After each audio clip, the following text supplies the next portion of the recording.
Riyas big boss വീട്ടിൽ വന്നത് കൃത്യമായ അജണ്ടയുടെ ഭാഗമായിട്ട് തന്നെയാണ് ബിഗ് ബോസ് വീട്ടിലേക്ക് എത്തിയിരിക്കുന്നത്. ആദ്യം തന്നെ ലക്ഷ്മി അറ്റാക്ക് ചെയ്യുക എന്നുള്ളത് പുള്ളിയുടെ കൃത്യമായ അജണ്ട ആയിരുന്നു. അത് ഇന്നലെ നന്നായിട്ട് എക്സിക്യൂട്ട് ചെയ്തു. ഇന്നലെ രാത്രി മുതൽ അനീഷും ഷാനവാസും ആയിരുന്നു. കാരണം ഇന്നലെ തന്നെ വെളി മെസ്സാക്കുന്നതും മകം മെസ്സാക്കുന്നതും അവരെ ഉപദ്രവിക്കാൻ ശ്രമിക്കുന്നതും നമ്മൾ കണ്ടതാണ്.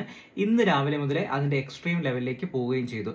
അതിന് ഏത് നാണയത്തിലാണോ മറുപടി കൊടുക്കേണ്ടത് അതേ നാണയത്തിൽ തന്നെയാണ് നമ്മുടെ ഷാനവാസ് മറുപടി കൊടുത്തിരിക്കുന്നത്. റിയാസ് കാണിച്ച തെണ്ടിത്തരത്തിലൂടെ തന്നെയാണ് മറുപടി കൊടുക്കേണ്ടത്. ചെറ്റത്തരത്തിലൂടെ തന്നെയാണ് മറുപടി കൊടുക്കേണ്ടത്. അലമ്പ് തരത്തിലൂടെ മറുപടിയാണ് കൊടുക്കേണ്ടത്.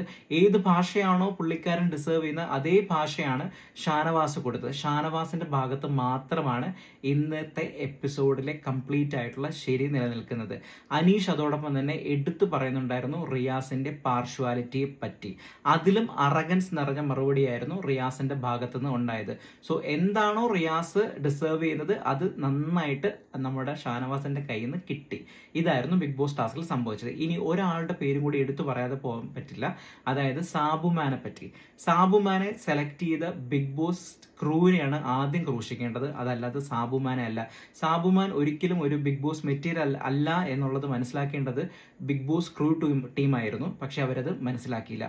പകരം അദ്ദേഹത്തിനെ കൊണ്ടുവന്ന് ഇന്നലെ ആ എൻറ്റയർ ടാസ്കിൽ ഒരു മനുഷ്യനെ ഉപദ്രവിക്കുന്നതിന്റെ പരമാവധി ഉപദ്രവിച്ചു. വെളിയിൽ നിർത്തിയ പൊരു വെയിലത്ത് ഒരു സ്റ്റാച്ചു ആക്കി നിർത്തിയത് തെണ്ടിത്തരമാണ് ആരുടെ ഭാഗത്തുനിന്ന്? ബിഗ് ബോസിന്റെ ഭാഗത്തുനിന്ന് ഉണ്ടായത്.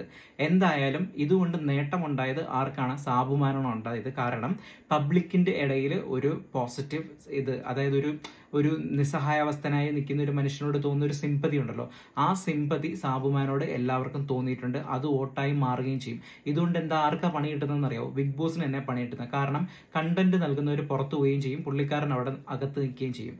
ഇതിൽ ആരാണ്? പ്രേക്ഷകരെ കുറ്റം പറഞ്ഞിട്ട് ഒരു കാര്യമില്ല. പ്രേക്ഷകരല്ല ഇവിടെ കുറ്റക്കാരൻ. ഇവിടെ കുറ്റക്കാരൻ ബിഗ് ബോസ് ആണ്.